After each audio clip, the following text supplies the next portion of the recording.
Packing up and moving to college, not the simplest of tasks, but this morning we are helping make it just a little bit easier on you.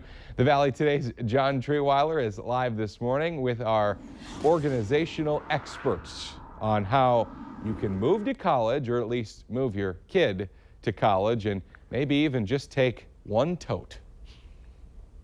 Yeah, good morning to you, Kyle. That's right. And Miss Simplicity, Melissa Schmallenberger, is our organizational expert with us. And when we get about packing up, we're talking about packing up, this is one of the best ways to save space as far as putting everything in. Explain this to us. Absolutely. This is called the Clever Cache. And basically, you put your item in here and you roll all of the air out of it. Basically, we have the same towels in this bag as we do in there. And it takes it and puts it in about half. Because when you're packing up a car, mom wants to go, dad wants to go. And then kids taking everything, and in order to save space, this is a great option to have. And we've got the one tote. We talked about this earlier. This was my mistake. It's not packing everything in one tote. This is what's left of the room. Explain this to us. Right. Well, a lot of times when a child leaves for college, it's what to do with the room afterwards. My son, he did not have a room a week after he left for college because we transitioned it to his brother's bedroom. And everything that he left behind, we put in a tote. And we have the conversations ahead of time. What are you going to leave behind? What are you going to take? And have them start figuring out what's important to them so that they take the essential stuff to college, but then they're able to get rid of the stuff now so you don't have to have it 40 years later in your house still. Okay, perfect. And we're helping everyone get organized and ready to go back to school with a little giveaway this morning, a little prize. Explain how we can win this morning, Melissa. Yeah, this is, I've staged it as a homework center because it's really important to figure out how to do homework in college and in grade school as well. So I've filled it with school supplies. They can go to my Facebook page, MS Simplicity. They can like the page, and I'm going to take a picture of this and put it on there, and if they like it, we're going to choose a winner, and they can pick it up at your station. Okay, perfect. Great stuff there. Hey, Kyle, when we come back, see you here in just a little bit, we're going to talk about making space out of no space. So when you move into that small dorm room, you may think, well, where am I going to put all this stuff? We'll show you how in just a little bit. All right, John, thank you very much. John Treeweiler reporting live on this Back to School Monday for us.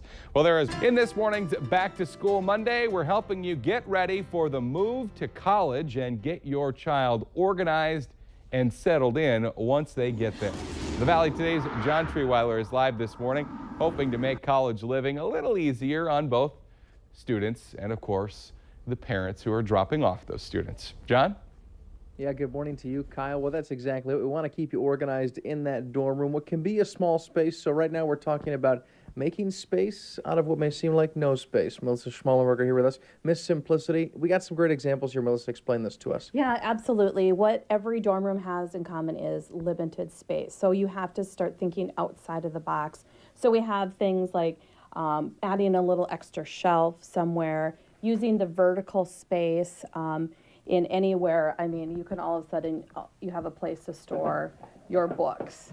And then you can do the homework on the desk. And then we have things like on the walls or on the back of the doors to always hang things. One of my favorite tools are the 3M hooks. So when we went and packed our son up for college, we brought a bunch of 3M hooks because all of a sudden you need little things like, oh, I need to take my keys whenever I leave my dorm room. I don't always have them in my pocket. Like if I'm going to shower, the door automatically locks. So put one right by the light switch.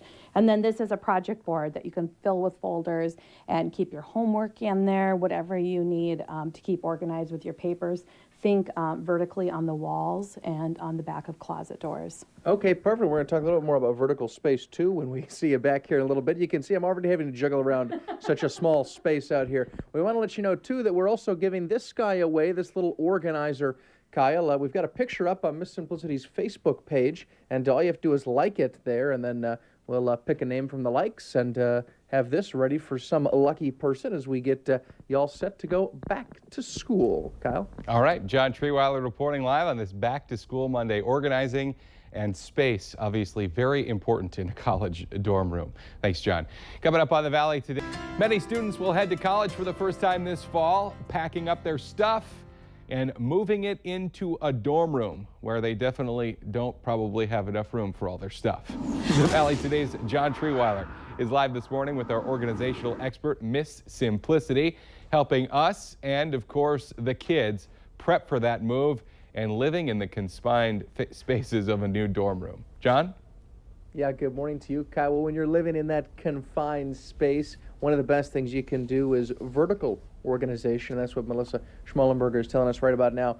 Explain this to us, some great examples here about how we can stay organized in the small space. Yeah, absolutely. A lot of times we just have to make smart use of the space that we're given, and oftentimes dorm closets are very tiny, so we want to take advantage of some really cool hangers that we have. This is a scarf hanger, takes up very little room in a closet, but holds lots of scarves.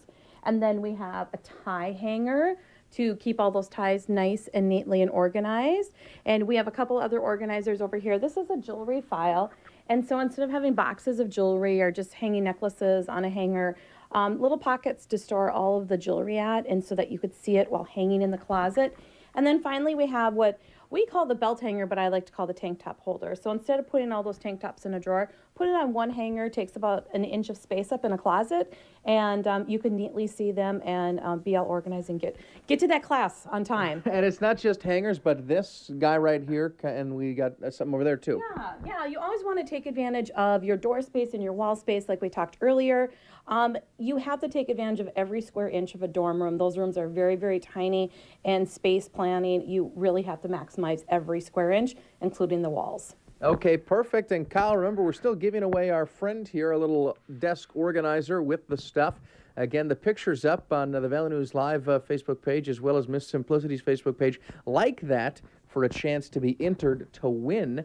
And we'll pick that name later this morning and have that available for some lucky winner at our station today. Kyle? Yeah, lots of people pretty excited about that this morning. Really cool. John Trewiler reporting live on this Back to School Monday, a little college organizing for the dorm room. Well, speaking of Monday morning means Back to School Mondays here in August as we help you get ready, not only for if you're headed back to elementary school, middle school, or high school, but also you got some of those kids that are headed off to college for the first time. And one of the biggest things when you get into the small dorm room, staying organized. The Valley Today's John Trewiler is helping making that move and dorm living a little less of a hassle. Joined by our expert, Miss Simplicity. John? Yeah, good morning to you, Kyle. We want to start by showing you again when you're packing up, you've got a bag like this. This is an airtight bag, so you put all your stuff in, compress it down, really cut down on about half the stuff. So pack everything up, take it off to your college room, and Miss Simplicity here with us again, Melissa Schmallenberger. One of the things we want to talk about now is making furniture a dual purpose. Explain this to us. Right. When shopping for things to go in dorm rooms, don't just buy a lamp. Here we have a lamp that is also a speaker, so kids can put their iPad or their iPod in here and play music through it. Look for things like a microwave cart that can be used as a bookshelf, or a TV stand that can be used to store, some clothing, or a futon with some drawer space underneath it. Try to look for things with multiple purposes. And again, one of the big themes we've also talked about this morning is vertical organization. That's always one of your big steps. Absolutely, absolutely. You got to take advantage of that wall space and that door space, front of doors, back of doors, anything that you can think of. Think about hanging things vertically in the closet instead of putting them in drawers as well. Okay, we talked about a lot of products this morning. Again, if you have any questions for Melissa, you can get a hold of her at melissa@mssimplicity.com. Right. And Kyle, remember, we've got our organizational container here with all the fun stuff. We're giving that away this morning to one of our lucky viewers. It's on our Facebook page, Valley News Live, as well as Miss Simplicity's Facebook page. Just like it, and if you like it, you will be entered to win that. Some lucky winner will be chosen at 9 o'clock this morning and be contacted, and you can pick that up at our station later today. Kyle? Not a bad way.